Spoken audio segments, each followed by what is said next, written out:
Hoy, tanda! Naubusan ako ng gas.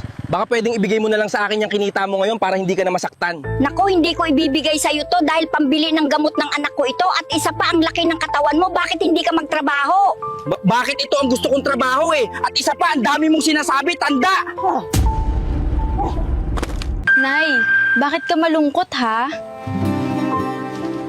May nangyari po ba? Ninakawan ako anak eh. Pangbibili ko sana ng gamot mo yung kinita ko at pangbili din sana natin ng pagkain. Nakilala mo ba kung sino ang gumawa nun, Nay? Tara, isumbong natin kay Kapitan para makita agad. Oo, sige anak. Pero ako na lang ang pupunta kay Kapitan para makahingi na din ng tulong. At ikaw anak, dito ka na lang muna dahil may sakit ka, kaya ko na ito anak. Kap, may irereklamo sana ako tungkol doon sa nangyari kanina sa akin eh. Bakit po, Aling Mirna? Ano po bang nagyari sa inyo kanina? Ninakawan kasi ako ng isang lalaki na nakaitim na damit eh. Doon malapit sa may kanto sa amin. Grabe naman po kayo, Aling Mirna. Sa tingin niyo po ay may magtatangkapang nakawan kayo eh. Wala naman kayong pera eh. O siguro, Aling Mirna, gusto niyo lang din akong budulin, no? Walang-wala ka na ba? Bibigyan na lang kita para tigilan mo na yung ginagawa mo. Parang awa niyo na po, Kap.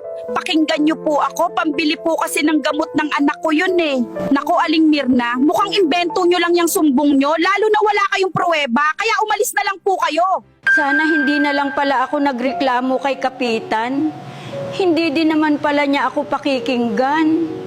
Grabe, ang dami palang pera ng matandang yun. Sulit na sulit ang kinita ko ngayong araw. May pang-inom na naman ako nito mamaya.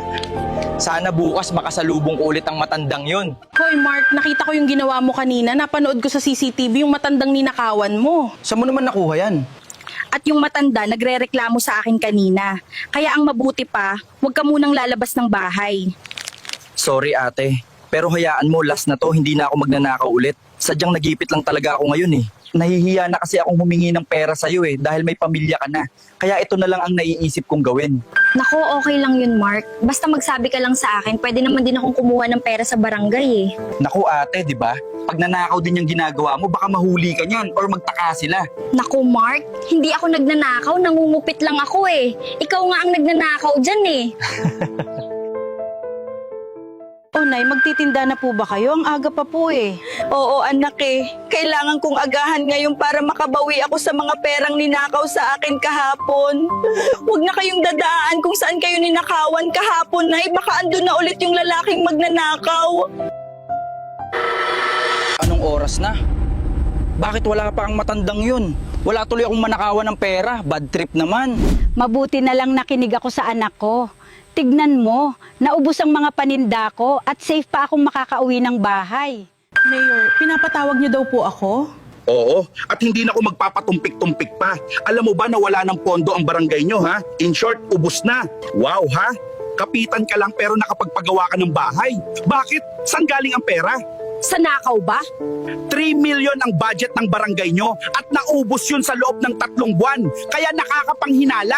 Gusto ko bukas na bukas ibigay mo lahat sa akin ang resibo kung saan napunta ang 3 million na yon. Makakaalis ka na. O Nay, ang aga mong nakauwi ngayon ha, at wow, ubos ang mga paninda mo, Nay. Oo anak, ang aga ko talaga ngayon at naubos lahat. Salamat sa Panginoon. At ano, Nay? Nakita mo ba yung lalaking nagnakaw sa inyo kahapon, ha? Naku anak, hindi ko na siya nakita. At siguro dahil yun sa sinabi mo sa akin na wag na akong dadaan doon. O ate, bakit parang mainit ang ulo mo ngayon ha? Anong nangyari? May nakaaway ka ba ate? Alam mo ba ang nangyari? Hindi mo alam kaya huwag kang magsalita. Hinahanap ni Kapitan kung saan napunta ang budget ng barangay. At alam niya na ginamit ko ito pang paggawa ng bahay eh. At naku ate, paano na yan? Baka makulong ka sa ginawa mo at baka maalis ka sa pwesto. Kulang na kulang itong resibo na to, Kapitan. Nasaan ang iba? Bakit wala dito? Ano, binulsa mo na ba ha? Mukhang binulsa nga. Dahil walang maipakita eh. Siguro naman sapat na to para maparusahan ka sa ginawa mo. Mayor, parang awa mo na ibabalik ko na lang lahat ng kinuha kong pera. Huwag mo lang akong ipakulong, please. Ay hindi oobra sa akin ang mga ganyang drama. Dahil una sa lahat, pera ng bayan ang ninakaw mo. Kaya dapat lang na managot ka. Aling Mirna, nabalitaan niyo ba ang nangyari? Nakulong daw si Kapitan dahil sa pagnanakaw, pinakulong daw siya ni Mayor. Naku, kaya pala naghihirap ang barangay natin dahil kurap ang namumuno. Grabe na talaga ang panahon ngayon. Wow, magkasama ang dalawang magnanakaw oh. Pero bakit isa lang ang nakaposas? Yan kasi hindi kayo marunong lumaban ng patas, kaya ayan ang napapala nyo. Bakit hindi nyo subukan maging mabuting tao? At lagi niyong tatandaan na hindi niyo ikakabuti ang ganyang gawain. Kaya hanggat may oras pa, magbago na kayo.